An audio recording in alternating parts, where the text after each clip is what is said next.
DELF niveau B2 du cadre européen commun de référence pour les langues, épreuve orale collective. Vous allez écouter plusieurs documents. Avant chaque écoute, vous entendez le son suivant. Pour répondre aux questions, cochez la bonne réponse.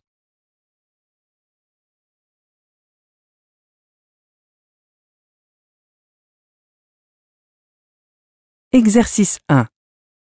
Vous allez écouter 2 fois un document. Vous écoutez une émission à la radio.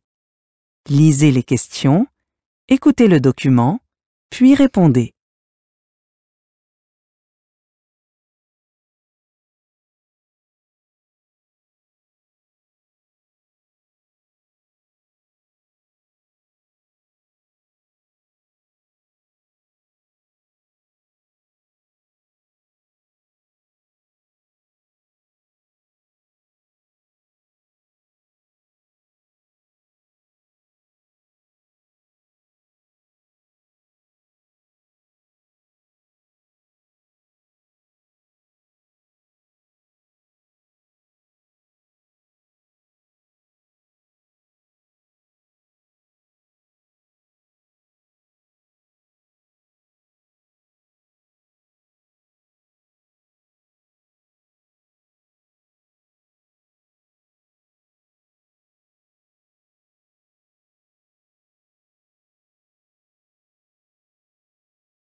Se loger dans les grandes villes devient de plus en plus compliqué. Et si l'habitat partagé était la solution? Nous sommes aujourd'hui en compagnie de Laura Riga, spécialiste en sociologie du logement. Bonjour Laura. Parlez-nous de ce type d'habitat. Bonjour. Eh oui, malgré les dispositifs mis en œuvre dans plusieurs grandes villes, on constate qu'un nombre croissant de personnes n'arrivent plus à accéder à un logement adapté à leurs besoins. Alors, ce qui est mis en œuvre est utile, il n'y a aucun doute là-dessus, mais ce n'est pas assez. L'habitat partagé se développe depuis plusieurs années déjà. Il permet de mettre en commun des espaces de vie comme le salon, le jardin, le garage. Les cohabitants partagent souvent des valeurs similaires sur l'écologie et tentent de créer des espaces à faible impact sur l'environnement. Ce n'est pas forcément moins cher qu'un logement indépendant, mais ça permet d'avoir des lieux en commun et donc plus d'espace. Nous allons écouter Théo, qui a habité 3 ans dans ce type de logement. Bonjour Théo. Racontez-nous votre expérience. Au début, je ne voulais pas m'engager dans ce type de projet, car je suis assez timide, et j'avais peur de ne pas réussir à créer des liens avec les autres. J'avais déjà vécu en colocation avec des amis, mais ce n'est pas pareil. Bon, ma copine a insisté, et j'ai finalement accepté. Je n'étais pas très à l'aise, mais j'ai fini par m'adapter. Ce qui m'a vraiment étonné, c'est tous les projets qu'avaient les locataires. Ils avaient toujours de nouvelles idées en tête et étaient souvent occupés à réaliser divers travaux dans le jardin ou à réparer quelque chose. C'était une énergie nouvelle et assez agréable. Merci Théo pour votre témoignage. Célia, vous vous êtes aussi lancée dans cette aventure de l'habitat partagé, mais votre expérience est plus mitigée. Oui, au départ, j'étais enthousiaste à l'idée de créer un habitat commun, une maison qui nous ressemble. C'est ce désir de construire soi-même qui m'a attirée. J'ai toujours voulu m'engager dans une expérience comme celle-ci, mais sans vraiment en avoir l'occasion. J'étais ravie au début, avec l'idée que tout allait être facile. Mais finalement, ce n'était pas aussi simple que je l'imaginais. En fait, comme l'ensemble des choix concernant le logement sont pris collectivement, tout prend beaucoup de temps. C'est pas facile de s'accorder à 10 personnes, il faut trouver des compromis. Après, il y a aussi énormément de bénéfices, donc il faut peser le pour et le contre. En tout cas, il faut savoir avant de s'engager que ce type de projet prend beaucoup de temps et demande un investissement personnel important. Laura, vous confirmez ce que disent Théo et Célia sur les habitats partagés? Oui, chacun vit sa propre expérience, mais c'est vrai que beaucoup nous disent que ce type d'habitat est un bon moyen de limiter la solitude que vivent beaucoup de gens dans les grandes métropoles. En se regroupant dans des lieux communs, les locataires nouent des amitiés qui les aident dans leur vie de tous les jours. Après, on peut regretter que ces lieux attirent des personnes qui ont les mêmes aspirations et viennent donc souvent des mêmes milieux. Mais on peut espérer qu'avec le temps, l'habitat partagé se démocratise et touche une plus grande partie de la population.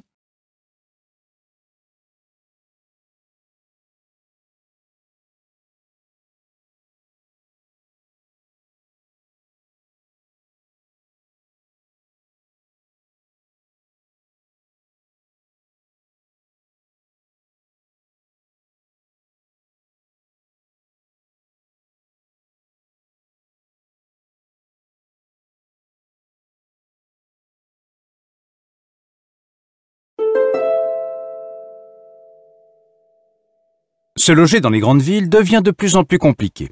Et si l'habitat partagé était la solution? Nous sommes aujourd'hui en compagnie de Laura Riga, spécialiste en sociologie du logement. Bonjour Laura. Parlez-nous de ce type d'habitat. Bonjour. Eh oui, malgré les dispositifs mis en œuvre dans plusieurs grandes villes, on constate qu'un nombre croissant de personnes n'arrivent plus à accéder à un logement adapté à leurs besoins. Alors, ce qui est mis en œuvre est utile, il n'y a aucun doute là-dessus, mais ce n'est pas assez. L'habitat partagé se développe depuis plusieurs années déjà. Il permet de mettre en commun des espaces de vie comme le salon, le jardin, le garage. Les cohabitants partagent souvent des valeurs similaires sur l'écologie et tentent de créer des espaces à faible impact sur l'environnement. Ce n'est pas forcément moins cher qu'un logement indépendant, mais ça permet d'avoir des lieux en commun et donc plus d'espace. Nous allons écouter Théo, qui a habité 3 ans dans ce type de logement. Bonjour Théo. Racontez-nous votre expérience. Au début, je ne voulais pas m'engager dans ce type de projet, car je suis assez timide, et j'avais peur de ne pas réussir à créer des liens avec les autres. J'avais déjà vécu en colocation avec des amis, mais ce n'est pas pareil. Bon, ma copine a insisté, et j'ai finalement accepté. Je n'étais pas très à l'aise, mais j'ai fini par m'adapter. Ce qui m'a vraiment étonné, c'est tous les projets qu'avaient les locataires. Ils avaient toujours de nouvelles idées en tête et étaient souvent occupés à réaliser divers travaux dans le jardin ou à réparer quelque chose. C'était une énergie nouvelle et assez agréable. Merci Théo pour votre témoignage. Célia, vous vous êtes aussi lancée dans cette aventure de l'habitat partagé, mais votre expérience est plus mitigée. Oui, au départ, j'étais enthousiaste à l'idée de créer un habitat commun, une maison qui nous ressemble. C'est ce désir de construire soi-même qui m'a attirée. J'ai toujours voulu m'engager dans une expérience comme celle-ci, mais sans vraiment en avoir l'occasion. J'étais ravie au début, avec l'idée que tout allait être facile. Mais finalement, ce n'était pas aussi simple que je l'imaginais. En fait, comme l'ensemble des choix concernant le logement sont pris collectivement, tout prend beaucoup de temps. C'est pas facile de s'accorder à 10 personnes, il faut trouver des compromis.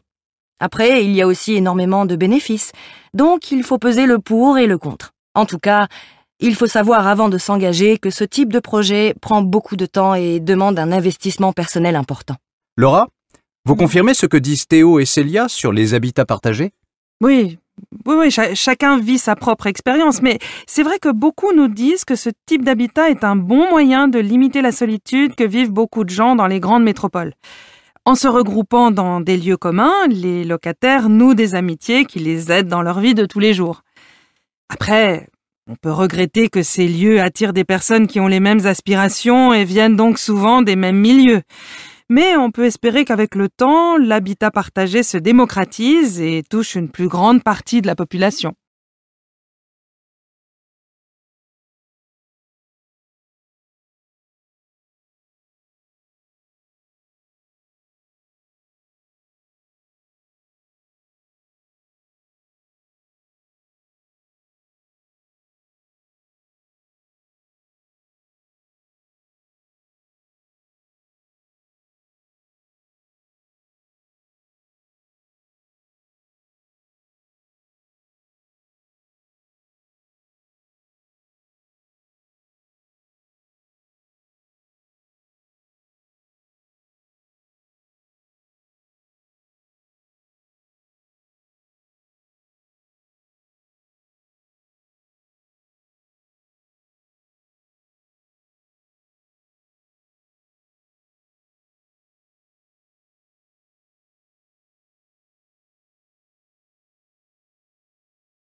Exercice 2. Vous allez écouter 2 fois un document. Vous écoutez une émission à la radio. Lisez les questions, écoutez le document, puis répondez.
Aujourd'hui, on va s'intéresser aux jeux vidéo. Avec vous, Jean-Charles Roy. Vous êtes psychologue, spécialisé dans le développement cognitif des adolescents. Les jeux vidéo font de plus en plus d'adeptes à travers le monde et surtout chez les ados. Ils sont devenus incontournables. Les parents voient parfois d'un mauvais œil cette pratique qui détournerait leurs enfants de la vraie vie. Qu'en pensez-vous? Alors, à mon avis, il faut aller plus loin que ça. Les jeux vidéo, c'est pas uniquement la violence qu'on décrit souvent. En fait, il y a des milliers de jeux différents, chacun a ses spécificités. Et il est primordial de prendre le temps de bien les choisir pour s'assurer qu'ils correspondent aux besoins des jeunes. Une expérience menée auprès des élèves d'un lycée de Bordeaux a montré que les jeux vidéo pouvaient soutenir l'apprentissage. C'est surtout auprès des jeunes en décrochage scolaire, Jean-Charles, qu'on peut attendre le plus de progrès? Oui, mais attention, il n'y a pas de recette miracle, hein. Ce qui est intéressant, c'est que les jeux vidéo permettent d'inscrire l'école dans l'univers des jeunes.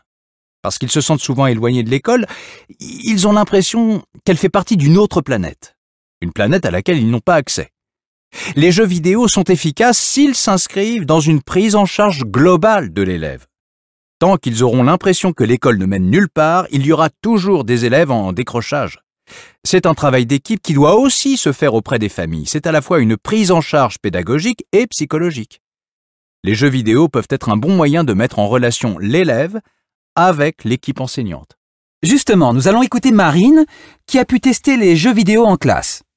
Oui, alors au départ, j'étais quand même surprise parce qu'on n'a jamais fait ça avant et j'aurais jamais pensé que les enseignants puissent nous demander de jouer aux jeux vidéo. Mais maintenant, je comprends l'intérêt. Ce ne sont pas les jeux habituels qu'on fait chez nous et où on veut toujours gagner contre les autres. Là, tout le monde joue ensemble, donc il faut s'entraider pour réussir. Les jeux développés pour les classes sont spécifiques. Le but est de se rapprocher de l'univers des jeunes, mais toujours en ayant un objectif pédagogique clair.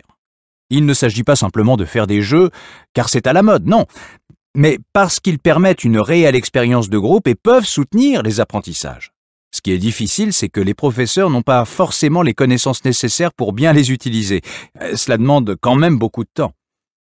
Dans leur parcours professionnel, ils n'ont pas eu l'occasion d'aborder ce sujet et se sentent donc souvent démunis face à l'ampleur du travail pour mettre en place ce type de projet dans de bonnes conditions. Merci à tous pour vos témoignages et vos éclairages.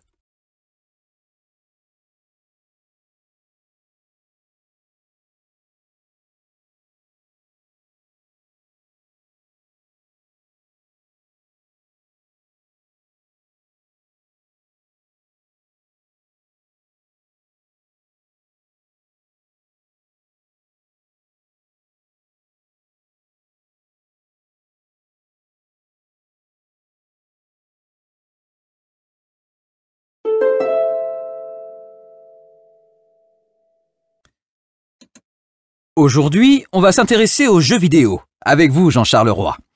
Vous êtes psychologue, spécialisé dans le développement cognitif des adolescents.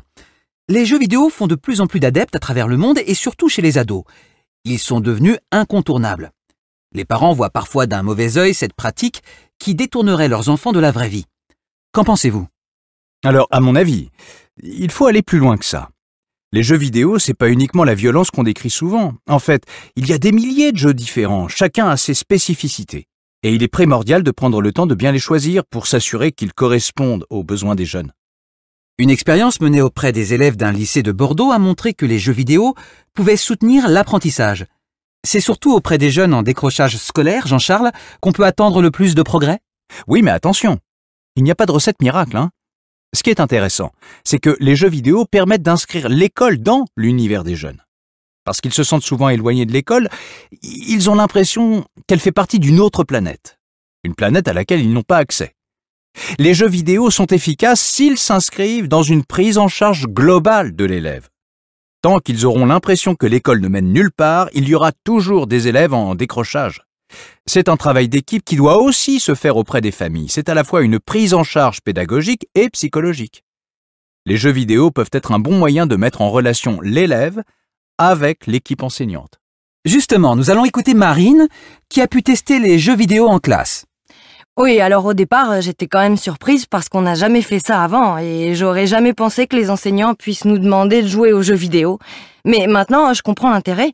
Ce ne sont pas les jeux habituels qu'on fait chez nous et où on veut toujours gagner contre les autres. Là, tout le monde joue ensemble, donc il faut s'entraider pour réussir. Les jeux développés pour les classes sont spécifiques. Le but est de se rapprocher de l'univers des jeunes, mais toujours en ayant un objectif pédagogique clair. Il ne s'agit pas simplement de faire des jeux car c'est à la mode, non, mais parce qu'ils permettent une réelle expérience de groupe et peuvent soutenir les apprentissages. Ce qui est difficile, c'est que les professeurs n'ont pas forcément les connaissances nécessaires pour bien les utiliser. Cela demande quand même beaucoup de temps. Dans leur parcours professionnel, ils n'ont pas eu l'occasion d'aborder ce sujet et se sentent donc souvent démunis face à l'ampleur du travail pour mettre en place ce type de projet dans de bonnes conditions. Merci à tous pour vos témoignages et vos éclairages.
Exercice 3.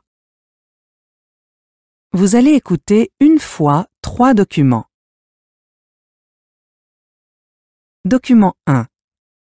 Lisez les questions. Écoutez le document, puis répondez.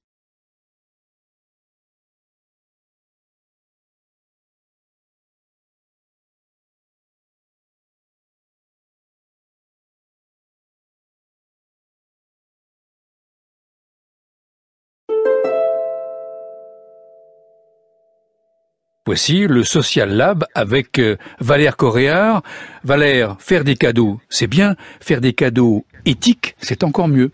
Cette carte, elle s'appelle Etikado. Alors, le concept est le même que pour n'importe quelle carte cadeau. En fait, vous prépayez une somme que pourra dépenser celui ou celle à qui vous l'offrez dans l'enseigne ou les enseignes partenaires. C'est aussi un peu le cadeau quand on manque d'inspiration. Vous savez, la carte cadeau, allez hop, je mets 10, 20, 50, 100 euros.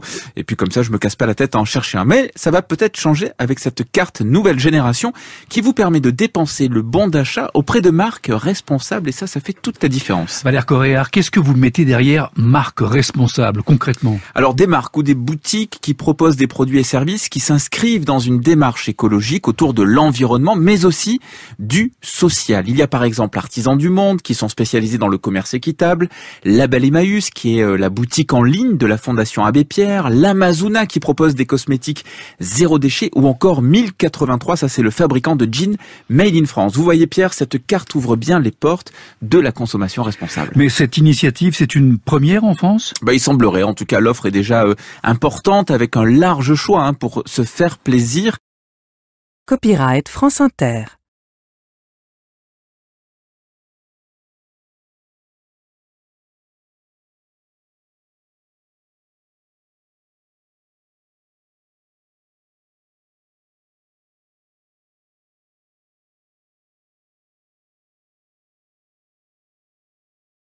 Document 2. Lisez les questions. Écoutez le document, puis répondez.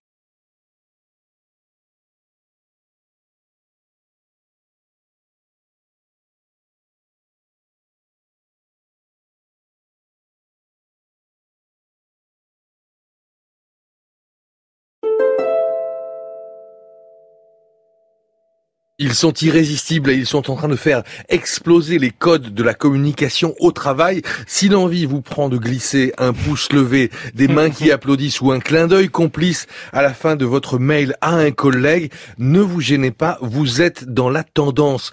L'éditeur de logiciel Adobe a mené un sondage sur la question aux États-Unis et parmi les utilisateurs réguliers d'emojis dans leur communication personnelle, ils ne sont pas moins de 61%, soit pas loin des 2/3, à les avoir introduits dans leur message professionnel, ce qui fait dire au Wall Street Journal que les emojis utilisés pour surcommuniquer vont avoir la peau de la formalité dans les échanges professionnels. Ce dont après tout beaucoup ne pourront que se réjouir, et qui s'inscrira dans un mouvement de fond qui a vu ces dernières années la généralisation du tutoiement, la mort de la cravate et l'avènement du chic décontracté au boulot. Dans quelles circonstances on se met à utiliser les emojis au boulot, Philippe? Surtout avec des personnes de même niveau hiérarchique, des collègues de travail. Seuls 13% se permettent de les glisser dans des messages à leur supérieur hiérarchique et 4% seulement en externe. Les avantages des petites têtes rondes sont nombreux. Pour les 3/4 des sondés, ils peuvent rendre les retours positifs plus sincères, une manière d'appuyer un compliment, la reconnaissance n'est jamais superflue dans le monde du travail, et aussi une façon de faire passer la pilule. Copyright France Info.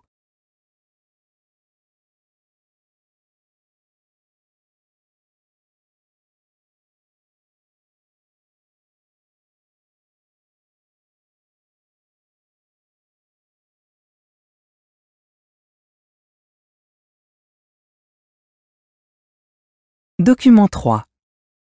Lisez les questions. Écoutez le document, puis répondez.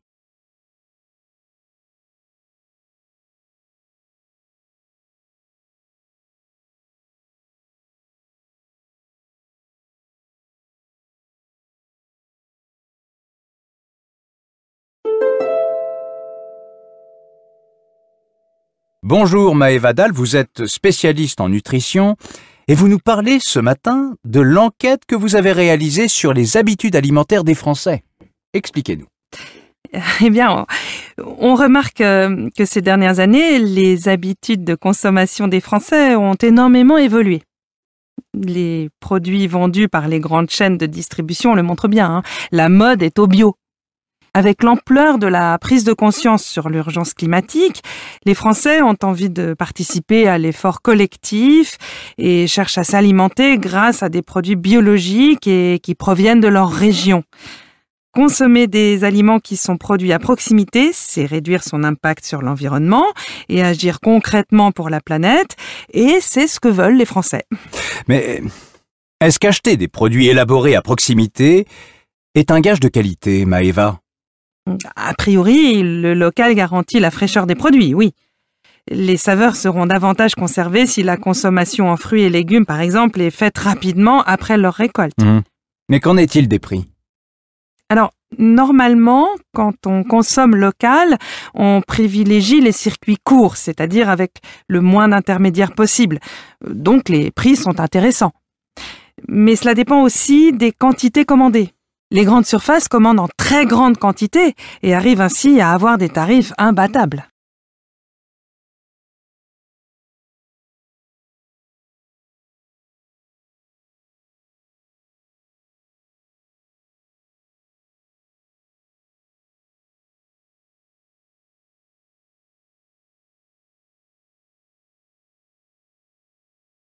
L'épreuve de compréhension de l'oral est terminée. Passez maintenant à l'épreuve de compréhension des écrits.